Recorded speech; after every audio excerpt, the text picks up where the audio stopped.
मजीद मुझे हजारों करोड़ का फैसला और ये बाजवे का सोरा ऑफर कर रहा था। बाजवे लाहौर के लिए डीएचए का लैंड प्रोवाइडर। अब केड़ा बंदा कहना किसी के कोई शक है तो सामने तो आए मेरे यार एक दफा। मैं आपको बता रहा हूँ, बार बार बता रहा हूँ कि यार आप लोग कहते हो पैसा पैसा, तो यार मैं ठोकर मार के आया हूँ अरबों रुपए के ऊपर। लोग कहते हैं अरबों ना बोला करो, हमारी आवाम को 100 करोड़ बोला करो। तो 1500 करोड़ का यार ठेका मैं छोड़ के, अभी मेरा शुरू हुआ था 6 महीने मेरा फेज पहला चल रहा था, मजीद मुझे हजारों करोड़ का फैसला और ये बाजवे का सोरा ऑफर कर रहा था। बाजवे लाहौर के लिए डीएचए का लैंड प्रोवाइडर। वो सब मैं तबाह करके कारोबार सब कुछ ठीक है। मुझे आई न्यू, मैं कोई हवा में नहीं था। I knew what is going to happen. I was warned repeatedly कि this is what is going to happen. Even then I took that step यार। It was not an movement के जी एक लम्हे में सब कुछ मैंने फैसला कर लिया। मैं बड़ा सोच समझ के अपना फैसला किया था कि मैंने ये लड़ना है, दज्जाल को सजदा नहीं करना, पैसे के लिए बिकना नहीं है, ठीक है।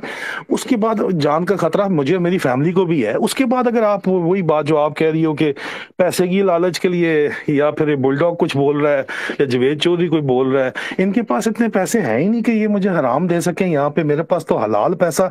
आपने मेरे अरबों रुपए के अकाउंट्स के ऊपर पाकिस्तानी वीलॉगर्स को डिलीट दे के आपने करा दिया, वीलॉग्स करा दिए मुझे बदनाम करने के लिए। किसी एक बेगैरत ने ये नहीं बताया कि वो आपको अकाउंट डिटेल्स जो प्रोवाइड की गई हैं उसमें आप ये तो बताएं कि ये अरबों रुपया आया कहां से है। ये डीएचए के अकाउंट से आ रहा है, क्यों आ रहा है, उसके ऊपर तो आपने बात की नहीं।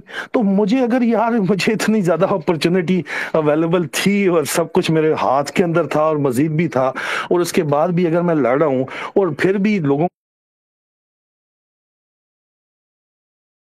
को समझ नहीं है, वो जिस तरह अभी वेगस भाई ने बड़ी जबरदस्त बात की कि सोशल मीडिया जो है ना रॉन्ग नंबर है, ये रॉन्ग नंबर है। यार लानत ਤੁਹਾਡੇ ਉੱਤੇ यार रॉन्ग नंबर।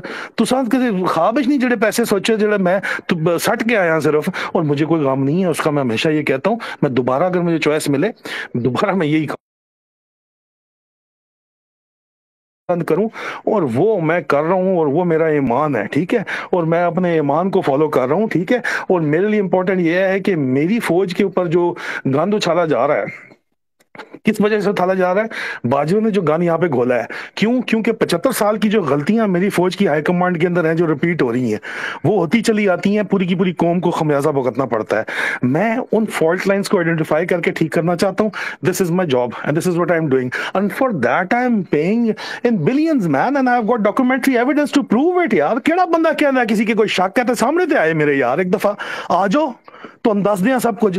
लेकिन बात यह है कि जब नहीं होता, इनको भी पता है अंदर से अंदर खाते, ये नया प्रोपेगेंडा चला दोगे कि जी ये तो फौज से कोर्ट मार्शल हुआ है, थोड़ी ऐसी दी तैसी रिलीज आर्डर मेरे कोल पे है तो दिखाना, फुल ऑनर्स एंड बेनिफिट्स के साथ मैं निकला हूँ, ठीक है। तो रिलीज ऑर्डर उर्दू में होता है, रिटायरमेंट ऑर्डर होता है, फुल ऑनर एंड अवार्ड के साथ वॉर परमिट ऑफिसर में निकला हूँ। आपने बुल डॉग मेरे ऊपर छोड़ दिया, वो मुबशर लुकमान बुल डॉग जो है वो मेरे ऊपर छोड़ के बकवास वो भौंक रहा है, और आप लोग उसके जवाब तो दो ना यार। अगर आपको कोई शक शुबा है मेरे अंदर तो आप थोड़े डॉट्स लिंक ही कर लो कि कुछ वीलॉगर कह रहे हैं कि बिलियंस रुपीस इसके अकाउंट्स में है। सवाल उठाते हैं उल्लू के पट्टे कहां से आया, और वो वीलॉगर्स मेरे ही नेटवर्क में आईएसआई ने जो एम ने चलाया हुआ था, मैं उनको जानता हूं, उन्हीं के नेटवर्क का हिस्सा थे 5th जनरेशन वॉरफेयर के अंदर। आज वो मेरे ऊपर भौंक रहे हैं, लेकिन उनको मैं जवाब देके जो भी सबब मैंने कहा उनकी सर्कुलेशन नहीं बढ़ाना चाहता। मैं कलेक्टिवली आपको बताना चाहता हूँ भाई, डीएचए का फौज का पैसा था, हक कलाल का कारोबार था, लैंड प्रोविजन का कारोबार था, डीएचए रावलपिंडी के साथ डॉक्यूमेंटेड कारोबार था, ठीक है। अच्छा, उसको साइड पे करके मेरे पास चॉइस थी बड़ी चंगी वाल किस्म की, उससे मजीद कॉन्ट्रैक्ट्स चॉइस पे करके यहाँ यूके में भी आपके ख्याल में मुझे ऑफर्स नहीं आई। मैं फौज के अंदर इन्फ्लुएंसर हूँ, इस बात को रियलाइज करते हुए मुझे यहाँ पे भी बड़ी ऑफर्स आई हैं भाई। मैं नाम तो भी अगर लेने पड़े तो फिर मैं आ जाए कोई सामने, मैं ले भी लूंगा नाम, ठीक है, और मेरे पास सबूत भी इनके मौजूद हैं। तो अगर मैंने बिकना होता तो यार मेरे पास कॉन्टिन्यूस रिपीटेड अपॉर्चुनिटीज हैं। आप उस चीज को रियलाइज किए बगैर सिर्फ एक ही गल वगेदन जाते हो जो आपको पढ़ाई जा रही है तोते की तरह। लेकिन इस चीज में मैं एक बात मेरा एक्नॉलेज करता हूं, जो ऑर्गेनिक लोग हैं, जो ऑर्गेनिक हैं, जो रियल अकाउंट्स हैं, जो हकीकी तौर के ऊपर जो बंदे वाकई हैं, जो फेक अकाउंट्स नहीं है, जो मतलब पटवारी जो खोता कड़ाई नहीं खाते, ठीक है, जिनका इब्तबाद का डॉक्टर इलाज नहीं करता, let it be very honest and clear, ठीक है, जिनके दिल के अंदर कोई प्रेजुडिस नहीं है, जलन नहीं है, वो बात रियलाइज ये करते हैं, और थोड़ी बहुत जो बेसिक रिसर्च करते हैं, आईक्यू रखते हैं, वो बात इसको रियलाइज करते हैं अपनी बेसिक रिसर्च करने के बाद, फिर कोई बात करते हैं। और अल्टीमेटली मैं यहाँ इलेक्शन लड़ने नहीं आया, मुझे आपका वोट नहीं चाहिए, आपको मैं पसंद नहीं हूँ, हमें ना होए, लेकिन मेरी बात आप सुनो कि मैं बात क्या कर रहा हूँ, और उसको आप एनालाइज करो अपने जहन निकाल के, ना कि लोगों की बकवास सुन के।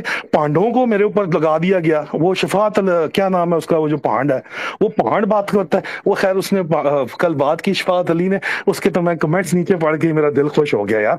वो मैंने उसको कोई जवाब ही नहीं दिया, क्योंकि वो ऑर्गेनिक जवाब है, ठीक है, ऑर्गेनिक लोग मौजूद हैं और उनको मेरा सलाम है, और इन्हीं ऑर्गेनिक लोगों की वजह से ऑर्गेनिक मूवमेंट चलेगी, ठीक है।